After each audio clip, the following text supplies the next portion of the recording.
Ladies and gentlemen, please welcome an entrepreneur, an author, a tech geek, a content creator, and a man with a keen eye for tech and startups. The CEO of AOS, Varun Maya.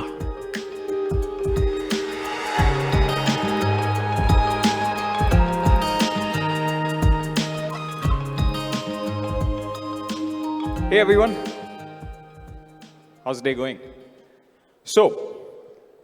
Backstage we were discussing what is the real backbone of the Indian economy. And I think everyone here sort of understands that it is small businesses, right? And in that conversation, I think as Amazon, there are two people that are very key with this. And the one person there is definitely the person responsible for seller experience, which is Vivek Somareddy. So I'd like to introduce Vivek Somareddy on stage. And then separately, there's something very new that's happening with small businesses, which is this adoption of artificial intelligence for everything, from every small task to the largest ones. And in that vein, I'd like to introduce on stage somebody that's been doing machine learning for Amazon, which is Rajiv Rastogi. So we're going to have an awesome conversation.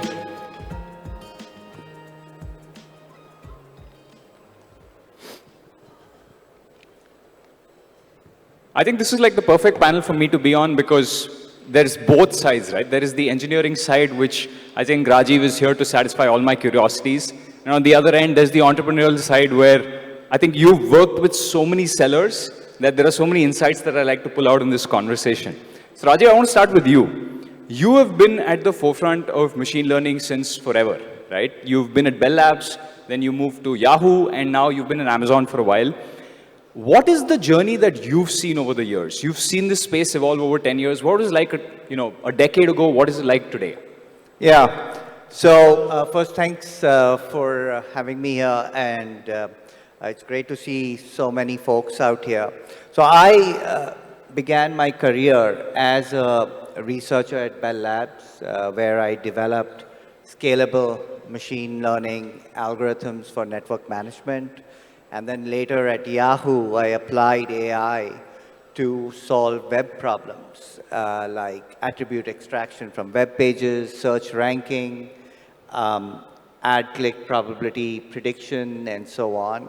And this practical experience really helped me to understand how to build internet scale AI systems. It has been over a decade at Amazon. But the company has been an early proponent of AI and machine learning, and we rely on them to, improve customer and seller experience, and also to optimize our logistics, speed and quality. Amazon has been a pioneer, as you know, in the area of product recommendations. We launched item-item collaborative filtering way back in 1998, right around the time of the dot-com boom. So we've been doing AI for, almost close to 30 years. And, this really made recommendations scalable to millions of customers and catalogs with millions of items. And now, today, machine learning is ubiquitous across Amazon. Within our stores business, we use machine learning and AI extensively to recommend products to customers, to forecast the demand for products, and also to improve the quality of our product catalog by classifying products, eliminating duplicates. We also apply ML techniques to rank products in search results, predict ad click probabilities, reduce packaging costs, improve address quality. Addresses in India can be very unstructured, incomplete, and so on. And also mine product design insights from reviews. And earlier this year, and that was mentioned earlier by Samir as well, we launched 2 Gen AI innovations, and we're very excited about that. AI-generated review highlights and a conversational Gen AI shopping assistant, also known as Rufus. The AI-generated review highlights provide a short paragraph on the product page itself, highlighting the product features and also customer sentiment frequently mentioned across the reviews towards the different features. So these give consumers insights into the product. And Rufus is an expert shopping assistant that is trained on the Amazon product catalog and also a ton of information from the web. One way to think of Rufus is that it's similar to an offline shopkeeper. And it, just like you have a conversation with an offline shopkeeper, it can answer a wide range of questions that customers may have during their shopping journey. It could be a buying guidance question, what are the top features for a gaming laptop, or it could be a recommendations question, or you can even compare products. So these Gen AI innovations are really providing customers with enhanced product insights and also enabling them to make informed purchase decisions. And I'm sure, Vivek will talk a lot about the role that Gen AI is playing in terms of empowering sellers and optimizing our logistics as well. Wow. I mean, that was a pretty insightful answer. And I think the main takeaway is it's a lot of saving customer time because you are, instead of me having to go through all the reviews, you're giving me a snapshot, you're actually being very customer friendly in the sense that you're pulling out the best insights and giving it to them without them having to go through, the effort of putting, time and energy into looking through all the reviews. So, Vivek, I want to come to you for a second, right? Before we talk about Gen AI, I want to first talk about this jump that Amazon's had. In 2013, there were 100 sellers, something along that number. Today, it is magnitudes higher, right? 16 lakh sellers. And you've been in this seller experience thing for a very long time. So one question I have for you is, what are the top 2-3 insights that you've seen over the last, many years that just really worked for small businesses? Yeah, thank you for the question. And it's really amazing to see a packed audience. I'm sure a lot of our sellers are here. So thank you all for coming in for the event today and making it great success. I've been with Amazon over 17 years, variety of roles. Currently, I manage seller experience across emerging markets and the global trade business, which is where we help MSMEs in India ship their products and build big brands globally. Over the years there's a few things that have stood out in terms of, I would say, more of learnings and realizations. It's that your innovations have to be really locally relevant. Which means that you tune your capabilities to what the local ecosystem needs. I can take an example of a product we have created called Easy Ship, which is a fulfillment solution where we are helping small businesses and new to e-commerce sellers ship their goods to customers in a reliable manner. While this was crafted for India, what we also realize is if done well, it has legs to be useful in any other market. So right now, this is available in about 11 to 12 other marketplaces of Amazon, both in emerging marketplaces and established marketplaces. At the same time, you need to be inclusive. You cannot craft a program and assume it fits for every cohort of seller. With that realization, we have multiple programs. We have our Karigar program, which supports artisans, Sahili program for women entrepreneurs, and a local shops program, very tuned to digitize, the local store or the Kirana store nearby. And we have about 3.5 lakh of those local stores digitized. And then the third and one of the most important realizations is use the power of established infrastructures or the existing ecosystems. Samir also talked about how we have partnered with India Post, India Railways in his presentation. So again, those are infrastructures which are available to us and we need to be smart enough to utilize them well. And one example I can think of is we have a program called I Have Space, which is basically using the local shops to do last mile deliveries. Last mile deliveries typically are, how you get it to the customer. And then by using them, we're able to both cut down costs and increase speed. Now this has become actually a global model for Amazon and how to do last mile deliveries. So a bunch of things, and what we realize is if we keep innovating on these, we can really set up the seller business to be able to scale both domestically and globally. That's pretty cool. And actually, it's a good segue to my next question, right? Which is, we spoke for a bit about Amazon's machine learning journey in India. And we also spoke a little bit about small businesses. Now I want to sort of, scope in a little bit to the marriage of the two, right? Which is, what are Amazon's top 2, 3 ML sort of innovations for small businesses? Yeah. So there's been a lot of investment over the years. Raji already talked about listings, but for the seller side, what we do is we help make the listings more descriptive so that the customer finds more richer information. So the sellers can use ML generated or AI generated product titles, product descriptions, so that their detailed pages, as we call it on Amazon, are more informative and the customers can make a more intelligent buying decision. Another good area is demand forecasting. So this is helping sellers to identify how much of a product to either produce or procure and make it available to customers so that conversion increases for those particular products. And we invest significantly in deep neural networks with multi-quantile forecasts to be able to give accurate predictions. There's a bunch of other things with respect to logistics which we do, and global listings. For example, we help sellers cross-list from one marketplace to the other and translate it on the fly to be able to, make it relevant for a particular destination marketplace. And a few other areas are with respect to languages. We can't be truly digitally inclusive if we cannot allow sellers to operate in the language of their choice.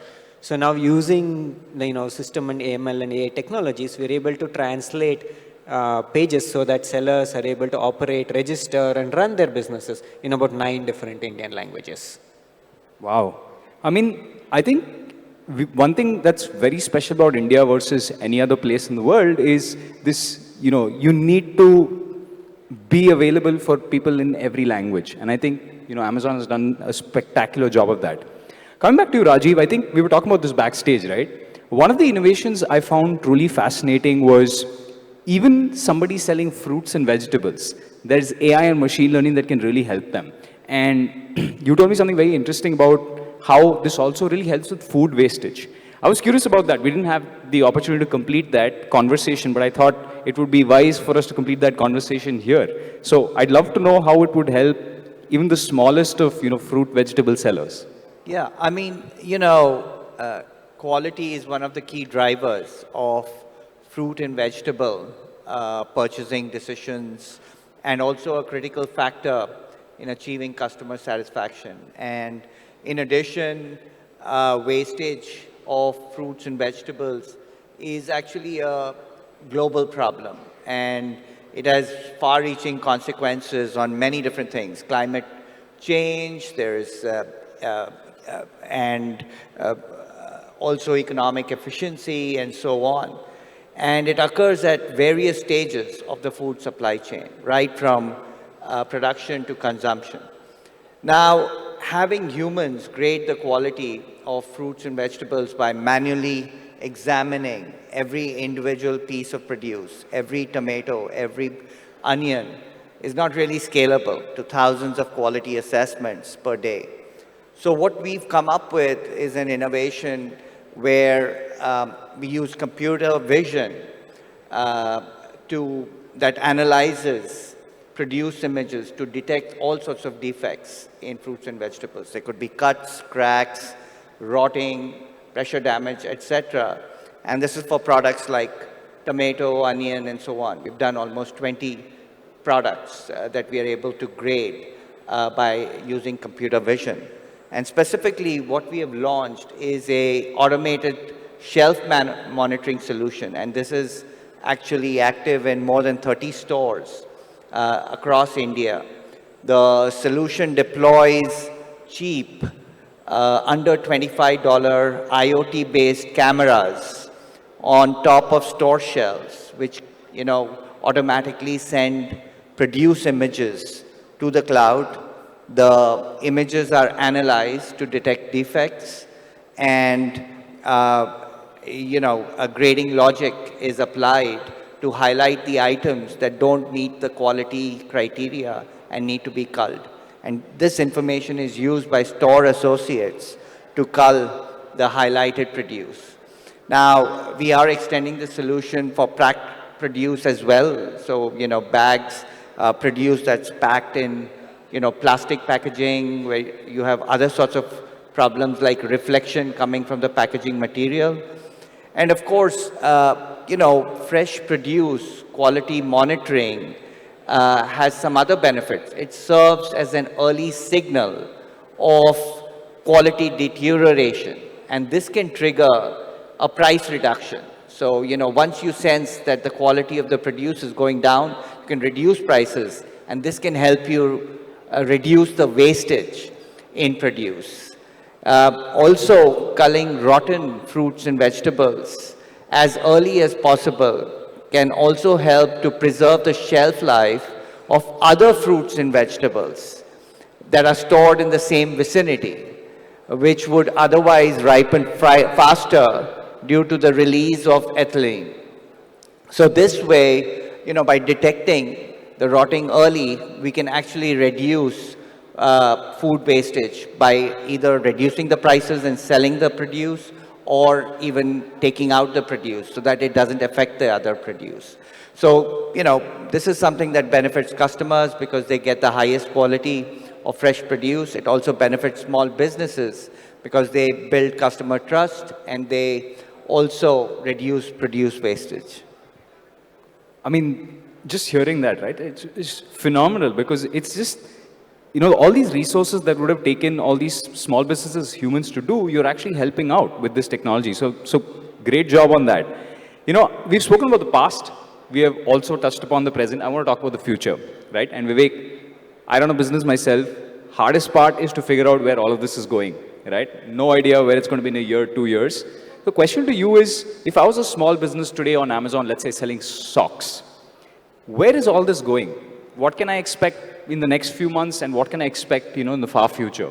Yeah, I think since the topic is about using machine learning and AI and tools like that, keeping in that realm, I already talked about product listings, demand forecasting. Those are definitely some tools you should just leverage and figure out, get the listings created for you in a better way, figure out how much to procure, how much to manufacture if you're a manufacturer of socks. But then you can use literally the AI as a co-pilot to do a bunch of other things. Customer service chatbots is a very good example, right? With the current quality and capabilities of the AIs, they can definitely answer a lot of queries, resolve customer complaints. But in addition to that, I think actually do parse through all the information that's coming through, the complaints that's coming through, and tell you what you need to do in terms of your product evolution so that you proactively address the next set of complaints that are going to come. The other big area is, of course, market research and intelligence. You want to identify, hey, what type of socks should I produce? What thread counts do I need? Is it sports socks? Is it dress socks? What's selling well? Colors, what you need? And not just domestically, but also globally. So I think just keeping an eye out for the amount of technologies that are out there and using them as your ally in parts of your business is, I think, where the future literally is. And sellers who do this well will not only be able to compete very well domestically, but also globally. And that gives you the power which, small sellers typically did not have, where they really had to depend on a lot of services and manpower and all of that. But now this becomes very democratized and digitally accessible to them. Wow. Wow. It just feels like there's so much in store for me as a potential business owner. I love the idea. Absolutely. And I think a lot of sellers here have already started using, and I really encourage them to go and explore some of these tools that are available. Wow. So everyone knows what they're going to be doing in the next few months. I want to end with one question. And anyone who I find from the ML space who has been there for a while, I always end with this question, right? We've all spoken about Gen AI, but everyone in AI is looking for this mythical, beast of the artificial general intelligence, right? or AGI as we all call it. My Twitter handle says waiting for AGI. So what are your thoughts on AGI? Yeah, I mean, that's a great question. I mean, there's been so much progress in AI, especially with the emergence of LLMs, and this has definitely sparked a lot of discussion about the potential of AGI. Now, LLMs today, as you know, can answer questions, they can summarize documents, they can even write emails, articles, and even code. And, you know, it has been super impressive, the advancements that we've seen in recent years. However, you know, AGI still remains a distant goal. And this is because really replicating the full range or the full spectrum of human cognitive abilities like reasoning, learning, problem solving, adapting to new situations is extremely challenging. So while the future holds immense potential for AI, we should approach, it's very important to approach AGI with both excitement and caution. One exciting area is, of course, we talked about is the AI-powered personal shopping assistants. And, you know, these can answer product-related questions, they provide personalized recommendations, they, you know, guide shoppers through the buying journey and so on. Another very promising area is multimodal generative models, you know, that accept as input and generate as output any combination of text, images, video, and audio. These models can analyze product information to create very high quality images and videos, and this would create for a much better shopping experience for consumers. So you can imagine, you know, Gen AI creating a new shopping experience where a customer captures an image of a product, let's say a dress, and uses voice to ask for more dresses with the same style but different colors or designs. And the model returns a video, gives a video response featuring models that are posing in the different outfits or different dresses that the customer is looking for. So, you know, you have inputs going in audio and in form of images, you're getting responses in terms of videos and so on.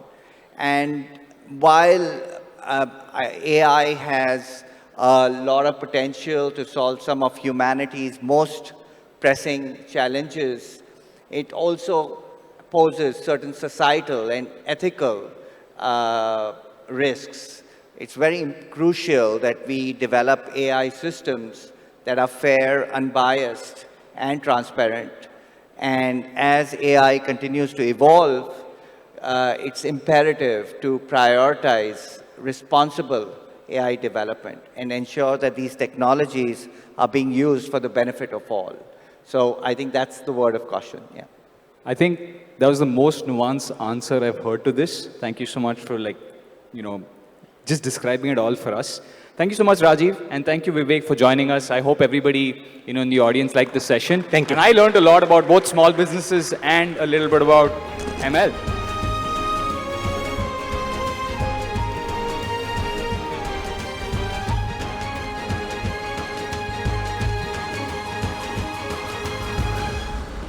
Amazon Smbhav, नए India की नई रफ्तार।